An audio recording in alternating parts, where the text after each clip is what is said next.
அனைவருக்கும் இனிய காலை வணக்கங்கள்.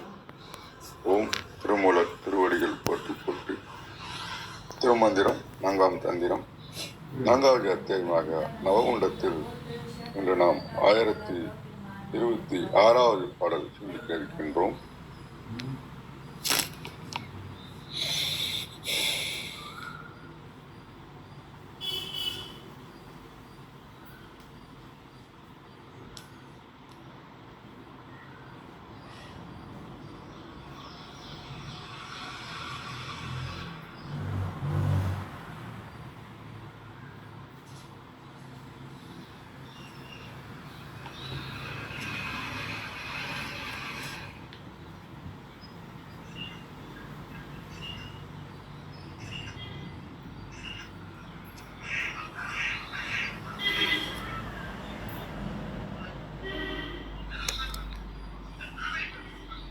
இதன் விளக்கமாக பாடல் 1025 உள்ளபடி அண்ட சராசரங்களுக்கும் தந்தையாகிய இறைவனோடு இறைவனின் மகனாக ஆன்மாவும் இருக்கின்றது.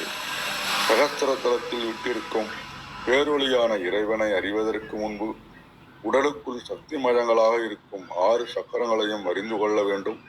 உடலை நவகுண்டமாக வைத்து அதில் இருக்கும் 6 சக்கரங்களிலும் அக்னியை ஏற்றி யாகம் செய்து ஆன்மா இறைவனின் மகனாக இருப்பதை தெரிந்து கொள்ளுங்கள் அப்படின்னு இந்த பாடல்ல கூறியுள்ளார். இது வேற ஒரு புத்தகத்துல பார்த்தோம்னு சொன்னாங்கன்னா, சுடர் வடிவானவன் சிவன், அவனிடத்தில் இருந்து ஆறுமுக கடவுள் தோன்றினான். சிவனுடைய ஒளிவட்டத்திலிருந்து அவன் தோன்றியதும் தந்தையும் மகனும் பிரித்து கலந்து விளங்குகின்றனர் அப்படின்னு சில புத்தகத்தில் கொடுக்கப்பட்டுள்ளது. பாருங்களம்மா, சக்தி அம்மா, வணக்கம். வணக்கம். வணக்கம். என்னாச்சு, நீங்க இன்னைக்கு தனியா இருக்கீங்க? யாரும் வரலன்னா குமகுடியா இருப்பீங்க, தீனதயாளனையா இருப்பீங்க, மகாராஜி, திருப்பூர் பாலுயா, ஆர்கே, நானும். வணக்கம் அனைவருக்கும். இன்றைக்கு ரொம்ப முக்கியமான ஒரு பாடல். எல்லா பாடல்னா எப்படி சொல்றீங்க அப்படின்னு சொல்லாதீங்க. அதுல ரொம்ப முக்கியமான இன்னொரு விஷயம் இதுல இருக்கு. என்ன சொல்றாரு அப்படின்னா, 1026வது மந்திரத்துல, எந்தை பிரானுக்கு 2 வட்டமாய் தந்தை தன் முன்னே சண்முகம் தோன்றலான், கந்தன் சுவாமி கலந்தங்கிருத்தலான், மைந்தன் இவன் என்று மாட்டிக்கொள்ளீரே அப்படின்றார். கொள்வீரே அப்படின்னாக்க இந்த இடத்துல அப்படிதான் புரிஞ்சுக்குங்க அப்படின்னு அர்த்தம். கொள்ளீரே அப்படின்னா செய்யாதீங்க அப்படின்னு அர்த்தம்னு நான் புரிஞ்சுக்கிறேன். நம்ம அர்ஜுனாரியா வந்தா கேட்கலாம். ஐயா, நான் நல்லவேளை வந்துட்டீங்க. இந்த பாடலுக்கு நீங்க இந்த அர்த்தம் சொல்லுங்களேன் எனக்கு. மாட்டிக்கொள்ளீரே அப்படின்னா நெகட்டிவ் தானே ஐயா? மாட்டிக்காதீங்க அப்படின்னு தானே அர்த்தம்? இல்ல, மாட்டிக்கொள் ஈரு அப்படின்னா அந்த இடத்துல ஈரு அப்படிங்கிறது ஃபைனல். அதே மாதிரி மாட்டி அப்படின்னா இந்த இடத்துல புரிந்து அப்படின்னு அர்த்தம். நீங்கள் புரிந்து கொள்ளுங்கள், இதுதான் நிறைவு என்பதை நீங்கள் புரிந்து கொள்ளுங்கள் அப்படின்னு அர்த்தம் அந்த இடத்துல. கொள்வீர், கொள்ளீர், கொல்லீரே அப்படிங்கிறது என்னன்னு கேட்டீங்கன்னா, அது எல்லோருக்குமாக சொல்லக்கூடிய ஒரு டிக்ளரேஷன் கிருத்திகா. அது பன்மையில நீங்க எல்லோரும் இவ்வாறு ஏற்றுக்கொள்ளுங்கள் அப்படின்னு அர்த்தம். எல்லோரும் அப்படிங்கிறதுக்காக அந்த ஈரே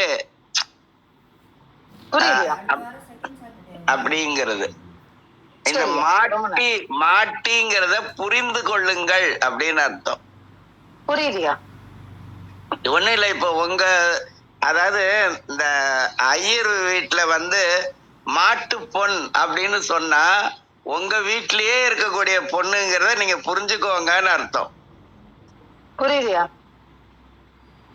அதேதான். நன்றி நன்றி நன்றி நன்றி நன்றி. அப்போ இந்த இந்த பாடல்ல என்ன சொல்றாருன்னா, எந்தை பிரானுக்கு 2 வட்டமாய் அப்படின்னா, 2 அப்படின்னா நமக்கு தெரியும்.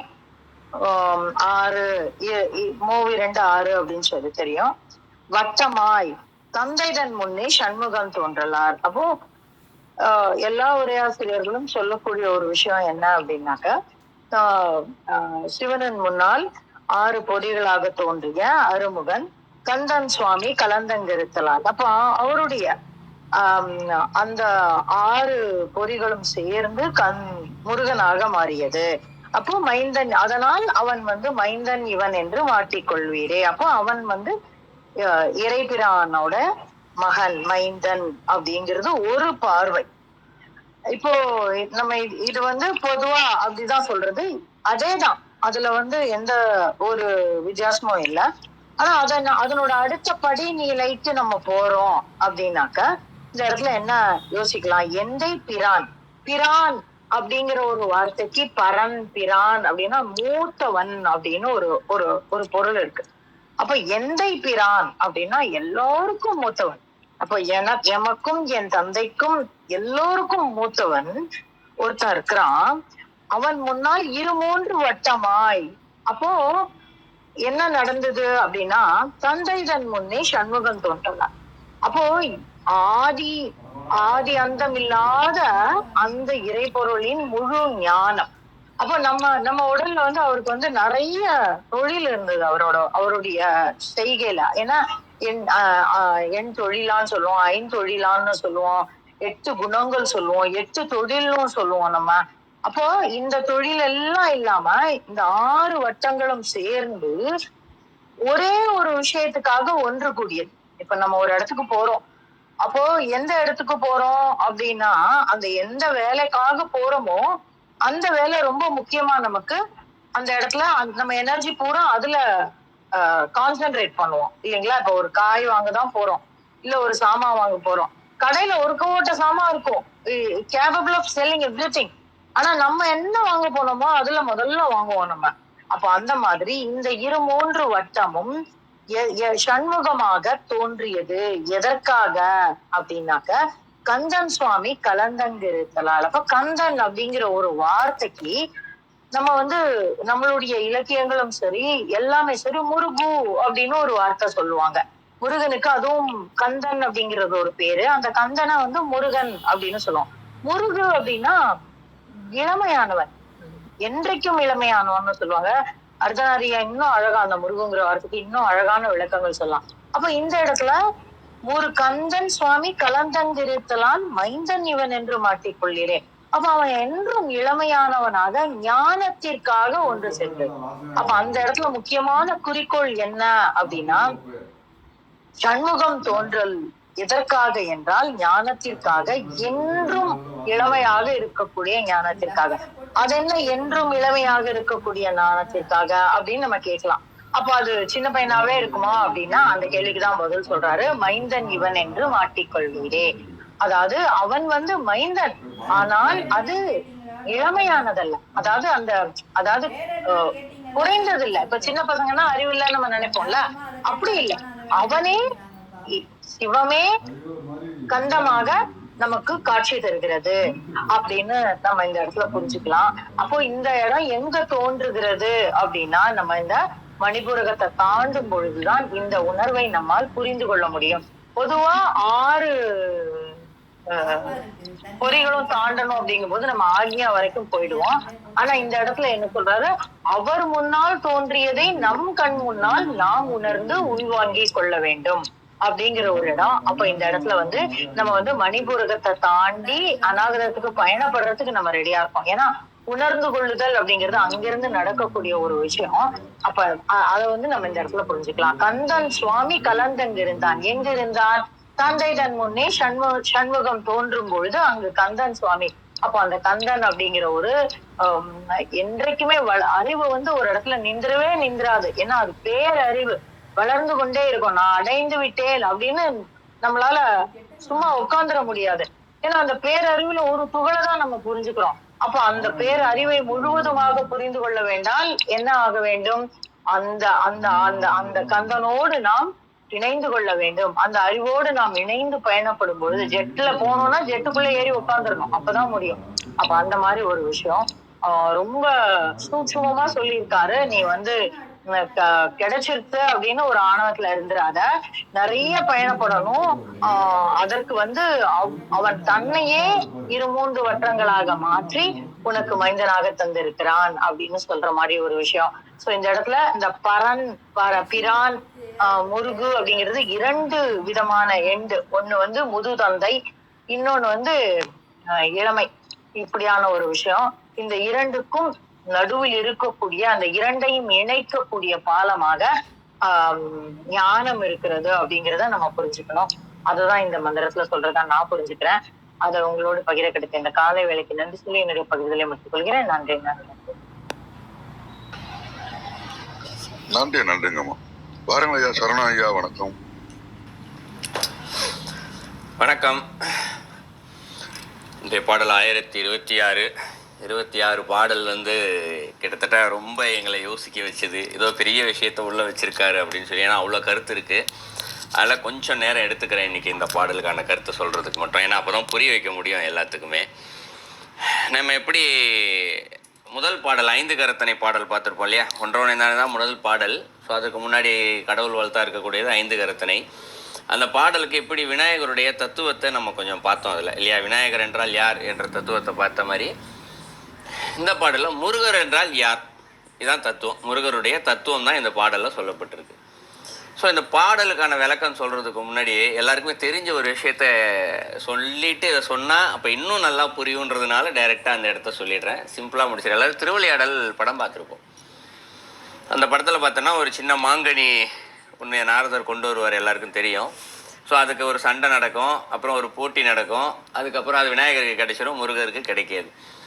முருகன் என்ன பண்ணுவார், அந்த இடத்துல எனக்கு ஒரு சின்ன மாம்பழத்தை சாப்பிட்றதுக்கு கூட எனக்கு தகுதி இல்லாமல் போச்சு, அதனால் என் நாடு என் மக்கள் என்று நானே உருவாக்கிக்கிறேன் அப்படின்னு சொல்லிட்டு அங்கேருந்து கிளம்பி வந்துடுவார். இங்கே வந்து பழனி மலையில் ஆண்டி கோலத்தில் நின்றுடுவார். அப்புறம் திருப்பி குடும்பத்தோடு வருவாங்க. நடுவில் ஔவையார் வருவாங்க, அட்வைஸ் பண்ணுவாங்க, கேட்க மாட்டார். அம்மா வருவாங்க, அட்வைஸ் பண்ணுவாங்க, கேட்க மாட்டார். அப்புறம் இறைவனுடைய லீலைகளெல்லாம் சொல்லி முடித்ததுக்கப்புறம் தான் அவர் புரிஞ்சுக்கிட்டு, ஓ அப்படியா, சரி நான் கையிலைக்கு வரேன்னு சொல்லிட்டு எல்லோரும் கிளம்பி போவாங்க, படம் முடியும். இதுதான் முருகருடைய கதை.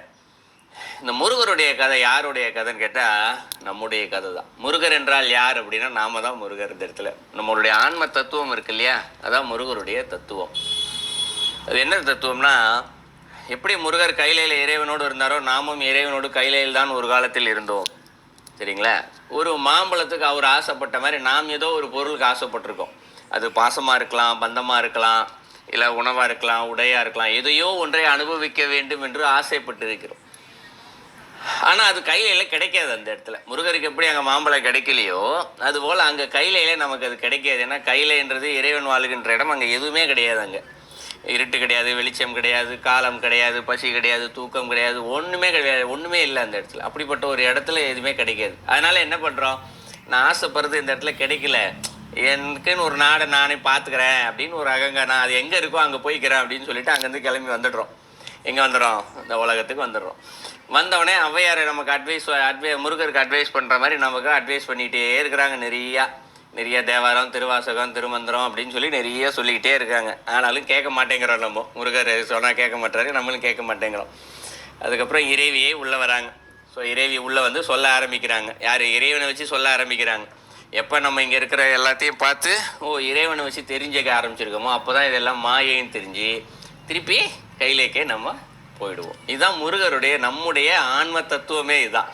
எப்படி நம்ம கையிலேருந்து இங்கே வந்து திருப்பி இங்கேருந்து எப்படி நம்ம கையிலேக்கு போயிருக்கோமோ அதுதான் ஆன்ம தத்துவம். அந்த கதையை இந்த ஒரு பாடலில் ரொம்ப அழகாக சொல்லிட்டார். அது யோக மார்க்கத்திலே ரொம்ப அழகாக சொல்லியிருக்கார். ஸோ முதலடியில் என்ன சொல்கிறாரு, எந்தை பிரானுக்கு 2-3 வட்டமாய் அப்படிங்கிற. ஸோ எந்தை பிரான் யார், எந்தைனா எனக்குள்ளே இருக்கக்கூடிய தலைவனுக்கு, யார், இறைவன் உள்ளே இருக்கார், நமக்குள்ளே இருக்கார், தெரியும் இல்லைங்களா, நமக்குள்ளே இருக்கார். அந்த இறைவனுக்கு 2-3 வட்டமாய் அப்படிங்கிறார். இங்கே 2-3 வட்டம் என்று சொல்லப்படுவது நம்மளுடைய 6 சக்கரங்களை குறிக்கும். இந்த இடத்துல 6 ஆதார சக்கரங்கள். ஸோ இறைவன்கிட்டேருந்து முருகர் பிரியும் போது அவருடைய நெற்றியிலிருந்து முருகர் பிறந்தார், 6ஆக பிரிந்தார். கார்த்திகை பெண்கள் இந்த இடத்துல அவங்கள வளர்த்தாங்க அப்படின்னு சொல்லுவாங்க இல்லையா? அதுபோல் நம்ம இங்கேருந்து வரோம் இந்த இடத்துல. ஸோ 6 சக்கரங்களை தாண்டி தான் இறைவனை போய் பார்க்க முடியும். இறைவன் 6 ஸ்டெப்ஸ் வச்சுருக்கார் சரிங்களா? அந்த 6 ஸ்டெப்ஸையுமே யார் காப்பாற்றுற இடத்துல? கார்த்திகை பெண்கள் அப்படின்னு சொல்லுவாங்க. கார் என்றால் என்ன தெரியும் இந்த இடத்துல? மேகம். திகைன்னா மயக்கம், மாயை. ஸோ என்ன ஆயிடுச்சு இந்த இடத்துல? ஒரு மேகம் போல் மேகம் எப்படி மூடி இருக்கும், ஆனால் அங்கே போய் பார்த்தா தொட்டு பார்த்தா ஒன்றுமே இருக்காது, மாயை இல்லையா? அதுபோல் இங்கே இடத்துல 6 சக்கரங்களும் ஒரு மயக்கத்தில் இருக்கு. நம்மளால் 6 சக்கரத்தையும் தெரிஞ்சிக்க முடியல, உணர முடியலன்னா அது தெரிஞ்சால் தான் அங்கே இறைவனை போய் பார்க்க முடியும் இந்த இடத்துல. அதுக்கு தான் அவையார் முயற்சி செஞ்சாங்க, அம்பாள் இன்றைக்கும் முயற்சி செஞ்சுக்கிட்டே இருக்கா. ஸோ 6 சக்கரங்கள் வழியாக இறைவனை சென்று அடையலாம். 6 சக்கரத்தையும் தெரிஞ்சுக்க அந்த மாயையும் அந்த மேகம் போல் இருக்கக்கூடிய மாயை விலகுச்சு அப்படின்னா அந்த இறைவனை போய் பார்த்துடலாம். 6 கார்த்திகை பெண்கள் எப்பொழுது விலகினார்களோ அப்போது இறைவன் பெரிய பையன் ஆகிட்டார் இல்லையா? ஸோ ஞானம் வருது இந்த இடத்துல. ஸோ ஞானம் வந்தோடனே அவங்க வளர்க்குற கடமை முடிஞ்சு போச்சு, கிளம்பிட்டாங்க கதை பிரகாரம். அதுக்கப்புறம் இவர் என்ன பண்ணுறாரு? ஸோ இறைவன்கிட்ட போய் போருக்கு அவர் தன்னுடைய காரியத்தை பார்க்குறதுக்கு போயிட்டார் இந்த இடத்துல. ஸோ இப்போ 6 பெண்கள் கதையில் வரமாட்டாங்க இந்த இடத்துல. அம்பாளோடு தான் இருப்பார், அப்புறம் வேலோட சண்டை போகிறது. ஸோ அப்படியே போகும் முருகருடைய கதை. ஸோ அதான் இந்த இடத்துல 6 வட்டமாய் அப்படிங்கிறார்.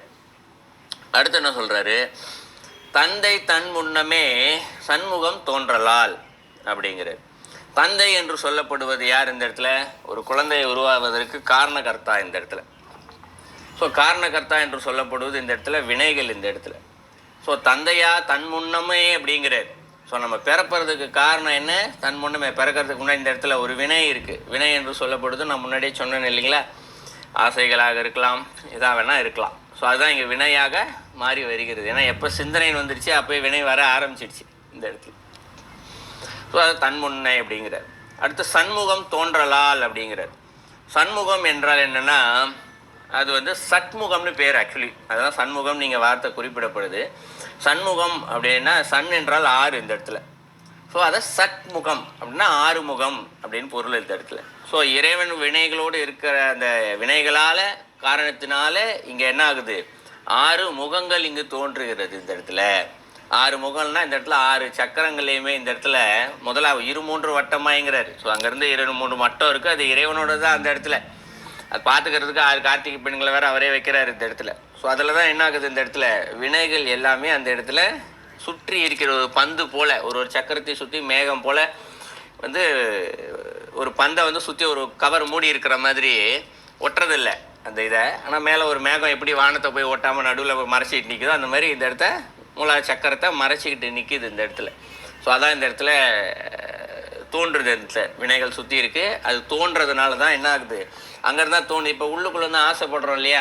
ஒருத்தருக்கு திடீர்னு மாம்பழத்தை பார்த்தோன்னே சாப்பிடணும்னு ஆசை வருது, ஒருத்தர் எனக்கு பிடிக்கலைங்கிறாரு. எப்படி ரெண்டு ஏன்பா உனக்கு பிடிச்சிருக்குன்னு கேட்டாலும் காரணம் தெரியாது, ஏன்பா பிடிக்கலன்னு கேட்டாலும் காரணம் தெரியாது. ஏன்? அது உள்ளுக்குள்ளே வினை இருக்குது, அதற்கு ஏற்றாற் போலத்தான் இந்த இடத்துல எண்ணங்கள் அங்கேருந்து வெளிப்படுகிறது. ஸோ நம்முடைய மூச்சு காற்று உள்ளே போய் அதை வெளியில் எடுத்துகிட்டு வருது, தோன்ற வைக்கிறது.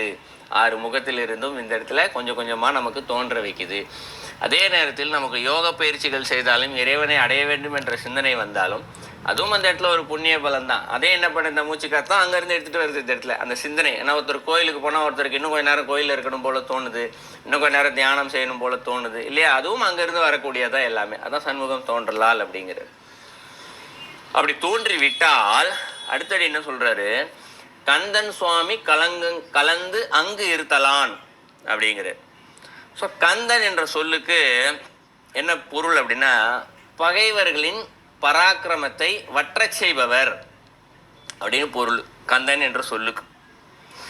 எது பகைவர்கள் இந்த இடத்துல அப்படின்னா பகைவர் என்று சொல்லப்படுவர் இங்கே வெளியிலேருந்து யாரும் வரல, நம்மளுடைய மனம் இருக்கு இல்லையா? இதுதான் இங்கே பகையாக இருக்குது இந்த இடத்துல. ஒவ்வொரு மனிதனுக்கும் இங்கே பகையாக இருப்பது நம்முடைய மனம்தான். அதுதான் என்ன செய்யுது? கலந்து அங்கு இருத்தலால் நமக்குள்ளேயே கலந்து இருக்கு இந்த இடத்துல. இந்த மனசு தான் என்ன பண்ணுது? தேவையில்லாத கோபத்தை வர வைக்குது, அகங்காரத்தை வர வைக்குது, ஆணத்தை வர வைக்குது. என்னென்னலாம் தேவையில்லையோ அதை மட்டும்தான் ரொம்ப கரெக்டாக சிந்திக்குது இந்த இடத்துல இல்லையா? ஸோ அதுதான் இந்த இடத்துல. இதில் இருந்து நம்ம என்ன பண்ணுறாரு இந்த இடத்துல? கந்தன் சுவாமி தான் காப்பாற்றுறாரு இந்த இடத்துல. இந்த பகைவர்களுடைய பராக்கிரமத்தை வற்ற செய்கிறார். உள்ளேருந்து சண்முகம் தோன்றார் இந்த இடத்துல. இல்லைங்களா? ஸோ இந்த என்னென்னலாம் ஒருத்த சண்முகத்துக்கு பொருள் பார்த்தோம், 6 முகம், அதை சுற்றி வினைகள் இருக்குது, இதெல்லாம் அதை சுற்றி தோன்றுது. இந்த இடத்துல தோன்றும் பொழுது வரக்கூடிய இந்த மனதிலிருந்து வரக்கூடிய சிந்தனை என்று சொல்லக்கூடிய தீய எண்ணங்களை, பகைவர்களை என்ன பண்ணுறார் இந்த இடத்துல? அவரை இந்த இடத்துல அழிக்கிறார். மனப்பகைவினமிருந்து நம்மை காப்பாற்றுகிறார். கந்து அப்படின்னாலே கந்தன் சொன்னோம் இல்லைங்களா, பகைவர்களை அழிப்பவர், பராமரி வெற்ற செய்வர்னு. இந்த கந்து அப்படின்னாலே யானைகளை கட்டி போடக்கூடிய தறி என்று ஒரு பொருள் இருக்குது. ஸோ நம்மக்கிட்டேருந்து வர்ற ஆசை அவ்வளோ ஆசை. யானை எப்படி யாராலையும் கட்டுப்படுத்த முடியாதோ, நம்முடைய மனதுங்களையும் அதுபோல் நம்மால் கட்டுப்படுத்தவே முடியாது. நம்ம கிடையாது இந்த மனசு, அதன் போக்கில் தான் போகுது இந்த இடத்துல.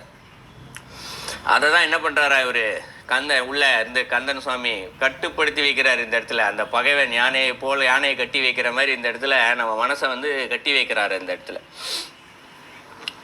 ஸோ அப்படி கட்டுப்படுத்தானா நம்ம ஆசைகள் எல்லாத்தையுமே மனமே செயல்படாமல் அந்த போய் அமைதி நிலைக்கு போய் இறைவன் கிட்ட போகலாம். இதுதான் அந்த 3வது அடிக்கான பொருள். கந்தன் சுவாமி கலந்து அங்கு இருத்தலான். 4வது அடி சொல்கிறாரு, மைந்தன் இவன் என்று மாட்டிக்கொள்ளீரே அப்படின்னு பொருள். மைந்தன் என்றால் யார் அப்படின்னா, இப்போ நமக்கு தமிழில் நிறைய சொல் உண்டு. மகன் இல்லையா, புத்திரன், மைந்தன், இப்படி நிறைய வார்த்தைகள் எல்லாமே நமக்கு கொடுக்கப்பட்டிருக்கு. நமக்கு எல்லா வார்த்தைகளையும் என்ன சொல்லுவோம், அப்பாவுக்கு பையன், இந்த வார்த்தை சொன்னாலும் பையன் அப்படின்னு பொருள் இருக்குது. ஆனால் அது அப்படி இல்லை. இந்த இடத்துல ஒவ்வொன்றுக்கும் ஒவ்வொரு காரண பெயர் இருக்குது. நம்ம ஐயா தமிழில் இதை வச்சு கொஞ்சம் அதுக்கப்புறம் நம்ம வகுப்பு முடிஞ்சுன்னா கொஞ்சம் எக்ஸ்பிளைன் பண்ணால் நல்லா இருக்கும்னு நினைக்கிறேன். ஏன்னா நானும் நிறைய தேடிக்கிட்டு இருக்கேன். சில வார்த்தைகளுக்கு தான் நல்ல பொருள் கண்டுபிடிக்க முடிஞ்சது. ஸோ மைந்தன் அப்படின்னு சொன்னால் இந்த இடத்துல பலமிக்கவன், திண்ணியன் அப்படின்னு பொருள். இந்த மண்ணின் மைந்தன் அப்படின்னு சொல்லுவோம், கேள்விப்பட்டிருக்கீங்களா? மண்ணின் மைந்தர்கள் அப்படின்னு சொல்லுவாங்க. யார் இந்த மண்ணின் மைந்தர்கள் அப்படின்னு பார்த்தோம்னா, இந்த மிலிட்ரியில் இருக்காங்க இல்லையா, இராணுவத்தில் இருக்கக்கூடியவர்கள் தான் மண்ணின் மைந்தர்கள் அப்படின்னு சொல்லுவோம். ஏன் சொல்கிறாங்க? அவர்கள் இந்த மண்ணை காப்பாற்றுபவர்கள். அப்படின்னா என்ன அர்த்தம்? இந்த இடத்துல மண்ணை காப்பாற்றுவார்கள், நாட்டை காப்பாற்றுவார்கள், ஆனால் தன்னுடைய தாய் தந்தைக்கு இவர்கள் துணையாக இருக்க மாட்டார்கள். அதான் மைந்தன் இந்த இடத்துல. இந்த காலத்தில் தமிழில் அவ்வளோ அழகாக பேரெல்லாம் குறிப்பிட்டு வச்சுருக்காங்க. இந்த இடத்துல மைந்தன் என்ன, அவன் நாட்டுக்கு தான்ப்பா, வீட்டுக்கு அம்மா அப்பாவுக்கு எந்த சேவையும் செய்ய மாட்டான் அப்படின்னு பொருள் இந்த இடத்துல. அதே மாதிரி புதல்வன் அப்படின்னு சொன்னால் மட்டும்தான், புதல்வன்ற வார்த்தையை பயன்படுத்துவோம் இல்லையா. புதல்வன் என்ற வார்த்தையை சொன்னால் தான் தாய் தந்தைக்கு அவன் பயன்படுவான். மகன் என்று சொன்னால் இந்த இடத்துல அப்பா அம்மா தான் அவனை பார்த்துக்குவாங்க, அவன் அப்பா அம்மாவை பார்த்துக்க மாட்டான். எவ்வளோ விஷயம் கொடுத்துருக்காங்க பாருங்க. மகன் என்று சொன்னால் ஒரு சிறு வயது, பள்ளி வயது. ஸோ அவனுக்கு தேவையான எல்லா அப்பா அம்மா தான் செஞ்சு கொடுக்கணும். அவன் மகன். மகன் பெரியவனானவனே புதல்வன். புதல்வன் அவன் அப்பா அம்மாவுக்கு செய்வான், தனக்கு தேவையானது எல்லாத்தையும் செய்வான். மைந்தன் என்றால் செய்ய மாட்டான் இந்த இடத்துல, ஊருக்கு மட்டும்தான் செய்வான் இந்த இடத்துல. ஸோ அப்போது நம்மளுடைய மனசு ஒன்று இருக்கு இல்லையா, இந்த மனசு தான் இந்த இடத்துல மைந்தன்னா ரொம்ப பலமிக்கவனாக இருக்கிறான். இந்த உடம்பிற்காகவே எப்படி நாட்டுக்காக அவன் கஷ்டப்பட்டு உழைச்சி தன்னுடைய உயிரை விடுறானோ, நம்ம என்ன பண்ணுறோம், இந்த மனசில் வர்ற ஆசைக்காக அதையே அனுபவிச்சு இந்த உடம்புக்காகவே இந்த வாழ்க்கை ஃபுல்லாக ஓடுறோம் இல்லையா. என்ன பணம், பொருள், வீடு, காசுன்னு வாழ்க்கை ஃபுல்லாக ஓடி ஓடி ஓடி ஆசை பின்னாடியே ஓடி ஓடி கடைசியில் இறந்து போயிடுறோம். எப்படி இராணுவ வீரர் நாட்டுக்காகவே சண்டை போட்டு கடைசியில் செத்து போகிறானோ, அந்த மாதிரி இந்த உலகத்தில் செத்து போகிறோம். திருப்பி பிறக்கிறோம், திருப்பி இப்படி தான் இறப்பு பிறப்பு இறப்பு பிறப்புன்னு மாற்றி மாற்றி போயிட்டே தான் இருக்குது. அதை தான் சொல்கிறாரு, மாட்டிக்கொள்ளாதீங்க ஐயா. மாட்டிக்கொள்ளிறைக்கு ரொம்ப அழகாக விளக்கம் கொடுத்தார், எல்லாருக்கும் புரிஞ்சிருக்கும். ஸோ இதுதான் மனசு அவ்வளோ பலமிக்கமாக தான் இருக்குது. அது என்ன பண்ணோம், உடம்புக்காகவே ஆசைப்பட்டு அதுக்காகவே வேலை செய்யும், சாமிக்காக வேலை செய்யாது இந்த இடத்துல. அதனால் இதில் போய் மாட்டிக்காதீங்க. மாட்டிக்கிட்டிங்கன்னா ஆசை பின்னாடியே தான் போவீங்க, ஆசை தீரவே தீராது. அது ஒரு பொய்க்குழி. இன்னொரு பாட்டில் ரொம்ப அழகாக சொல்லியிருப்பார், வயிற்று பொய்க்குழி தூர்ப்பான்னு சொல்லுவார்.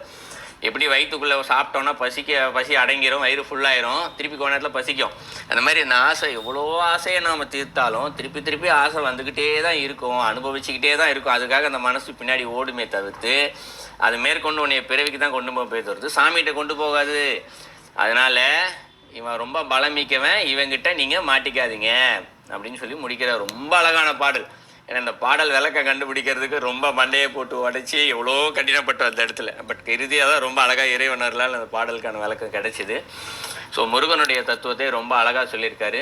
ஸோ 4 அடிக்கும் பொருள் பார்த்தோம்னா, நம்ம உடம்புக்குள் இருக்கக்கூடிய 6 சக்கரங்கள் ஆதார சக்கரங்களாக இருக்கிறது. 6 ஆதார சக்கரங்களையும் தாண்டினால் அதற்கு மேலாக இருக்கக்கூடிய எந்த பிரானை சகசிரதலத்தில் இங்கு சந்திக்கலாம். அவரை சந்திப்பதற்கு முன்பாக நம்மளுடைய 6 சக்கரங்கள் உள்ளே இருக்கிறது. அந்த 6 சக்கரங்களுமே இந்த இடத்துல தந்தை காரணகர்த்தாவாக இறைவன் தான் இருக்கிறார். அந்த 6 சக்கரங்களை சுற்றி வினைகள் என்றது ஒன்று சூழ்ந்திருக்கிறது. அதை எப்படியாவது கந்தன் என்ற இறைவனை பயன்படுத்தி வற்ற செய்ய வேண்டும். இந்த இடத்துல மனசில் இருந்த பகைவர்கள் என்று தோன்றுவாங்க. அந்த 6 சக்கரங்கள்லேருந்து பகைவர்கள் மனசில் தோன்றுவாங்க. அவர்களை கந்தனை பயன்படுத்தி நாம் இந்த இடத்தில் வற்ற செய்ய வேண்டும். ஸோ மனமே இங்கு நமக்கு பகைவனாக இருக்கிறது. இந்த மனம் என்ற பகைவனிடம் மாட்டிக்கொண்டு விட்டால் மைந்தன் என்று ஆசையின் வழியாகவே இந்த பிறப்பு முழுவதும் சென்று மீண்டும் பிறப்பிடுவதற்கான சூழ்நிலை வந்துவிடும். ஆகவே இதில் மாட்டிக்கொள்ளாதீர்கள் என்று ரொம்ப அழகாக பாடலை முடிக்கிறாரு. நன்றி. கொஞ்சம் நேரம் எடுத்துக்கிட்டேன்னு நினைக்கிறேன். பட் இருந்தாலும் கொஞ்சம் விளக்கமாக ஓரளவுக்கு செஞ்சுக்கிட்டேன்னு நினைக்கிறேன். நன்றி. கேள்விகள் ஏதாவது இருந்தால் சொல்லுங்கள்.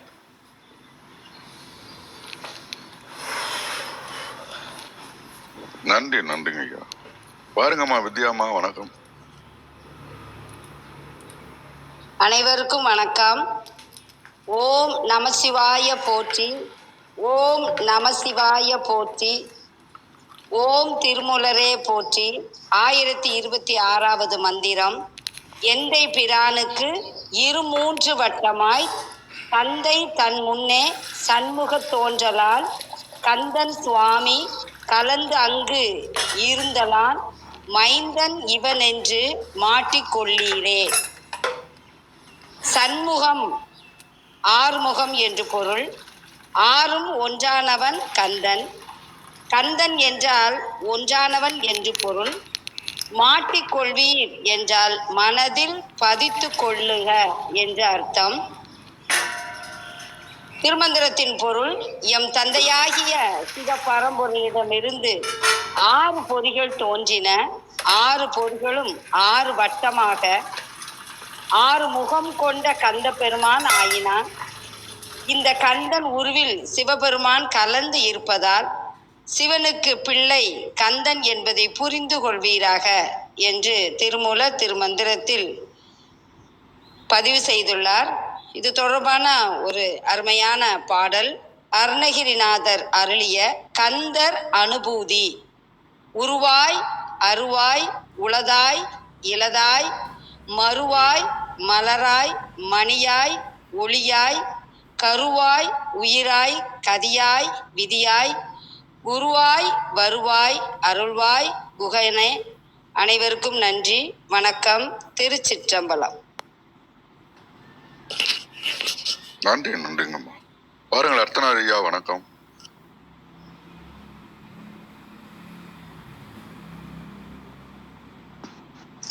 வணக்கம். இந்த பாடல்ல கிருத்திகா இருந்தாங்கன்னா யார் இருந்தாலும் பரவாயில்ல. அதாவது நம் கடம்பனை பெற்றவள் பங்கினன் அப்படின்னு ஒரு அப்பர் தேவா இருக்கும். அதுலதான் அந்த பாடல் கடைசியில என் கடன் பணி செய்து கிடப்பது அப்படின்னு முடியும். அந்த பாடல் இப்போ எனக்கு நினைவுக்கு வரல. தேவாரத்திலையும் அது மாதிரி கடம்பன் அப்படின்னா முருகனை குறிக்கக்கூடியது. நம் கடம்பனை பெற்றவள் பங்கினன் அப்படின்னு ஒரு தேவாரமும் இதுக்கு ஒரு நம்ம சான்றா எடுத்துக்கலாம். அதே மாதிரி சன் அப்படின்னாலே 6 அப்படிங்கிறது தான். அந்த 6 வழி சேர்ந்தது தான் சன்மார்க்கம் அப்படின்னு சொல்லுவோம். அது 1 கலாந்தம், 2 யோகாந்தம், 3 போதாந்தம், 4 நாதாந்தம், 5 வேதாந்தம், 6 சித்தாந்தம். இந்த 6 அந்தங்களும் சேர்ந்ததாலதான் அதை சன்மார்க்கம் அப்படின்னே திருமூலர்ல தொடங்கி வள்ளலார் வரைக்கும் சொல்லியிருக்காங்க. அதனால சன் அப்படின்னா 6 அப்படிங்கிறது தான். அது மாதிரி ஒரு விஷயம் இருக்கும். முருகன் அப்படின்னாலே அதுக்கு என்ன பொருள் அப்படின்னா அழகு குறையாதவன் அப்படின்னு அர்த்தம். அது முருகன் அல்லது அழகு அப்படின்னே ஒரு புத்தகம் கிடைக்கும் லைப்ரரியில, சி பாலசுப்ரமணியம் அவர்கள் எழுதுனது. அது மாதிரி முருகன் அப்படின்னா அழகு குறையாதவன் அப்படின்னு வரும். அழகெல்லாம் முருகனே அப்படின்னு ஒரு சாதாரணமா ஒரு பாட்டு கூட ஒண்ணு இருக்கும் நம்ம கேட்டது. அதே மாதிரி மைந்தன் அப்படின்னா சரவணன் சொன்னது மிக கரெக்ட். வலிமையானவன் அப்படின்னு அர்த்தம்.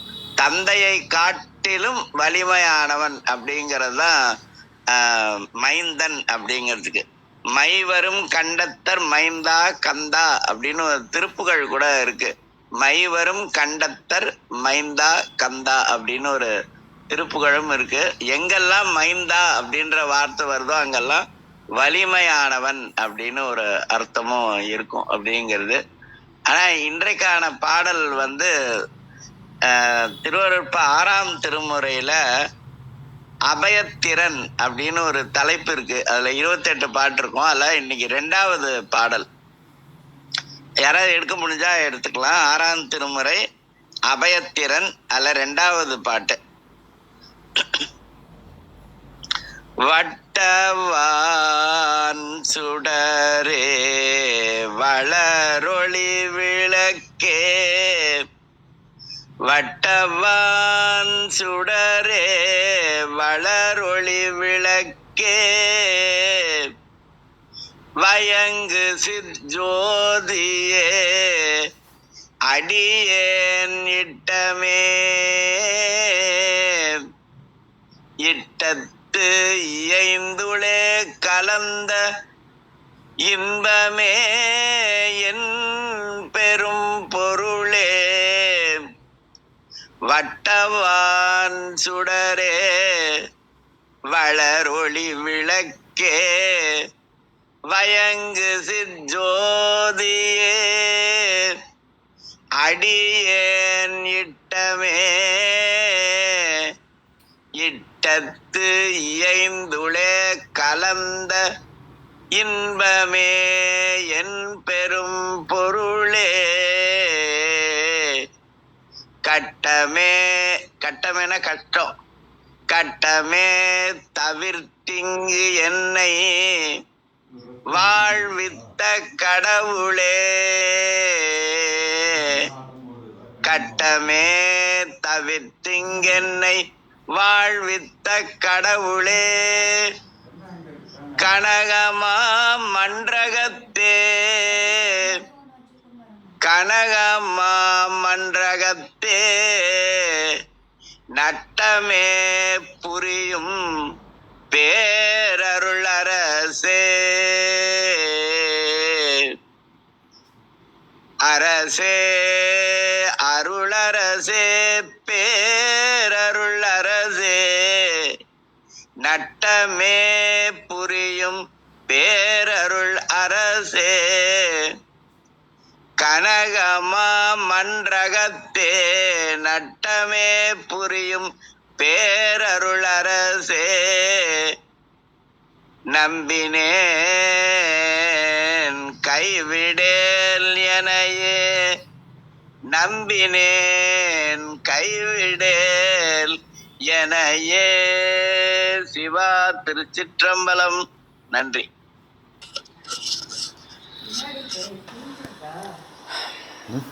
யாருக்கேனும் பாடல் மந்திரம் தொடர்பான ஐயங்கள் இருந்தால் கேட்கலாம். ஐயா சொன்ன பாடல் வாட்ச பாக்ஸில் போட்டிருக்கேன். நன் கடம்பனை பெற்றவள் பங்கினல் தென்கடம்பை திருக்கர கோயிலான் தன்கடன் அடியேனையில் தாங்குதல் என் கடன் பணி செய்து கிடப்பதே. ஸோ திருநாவுக்கரசர் பாடிய பாடல் ரொம்ப நன்றி. நல்லது நல்லது ஐயா. அமிர்தகடேஸ்வரரை கோயிலில் பாடியிருக்காரு திருநாவுக்கரசர். 5வது திருமுறையில் இருக்கிறது பாடல்.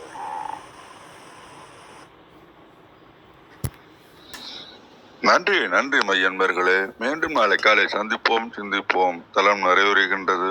5, 4, 3, 2, 1.